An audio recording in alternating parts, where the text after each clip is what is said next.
বৃষ্টি ও অপেক্ষার মাঝে একজন ক্রিকেটারকে ছাড়াই ভারত সিরিজের জন্য উড়াল দিল টাইগাররা।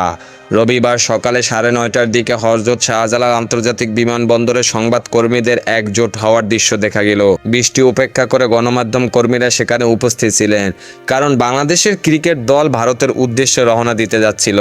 এই সফরে টাইগাররা 2টি টেস্ট ও 3টি টি-20 খেলবে। বিমানবন্দরে এসে পৌঁছেছেন লিটন কুমার দাস এবং মুশফিকুর রহিম সহ অন্যান্য ক্রিকেটাররা। তাদের সঙ্গে ছিলেন দলের হেড কোচ চন্ডিকা হাথুরুসিংহেও। তবে কাউন্টি খেলার জন্য ছুটি নেওয়া সাকিব আল হাসান দলের সাথে ভারতে যাননি। তিনি ইংল্যান্ড থেকে ভারতে গিয়ে দলের সঙ্গে যোগ দিবেন। সম্প্রতি পাকিস্তানের বিরুদ্ধে বাংলাদেশ দলের দুর্দান্ত পারফরম্যান্সের পর প্রথমবারের মতো বাবর আজম ও শান মাসুদের বিপক্ষে টেস্ট সিরিজ জয় করেছে টাইগাররা। এর ফলে ভারতের বিপক্ষে এই সিরিজেও সমর্থকরা দারুণ কিছু প্রত্যাশা করছে তাদের কাছ থেকে।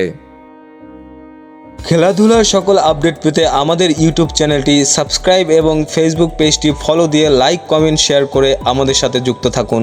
ধন্যবাদ।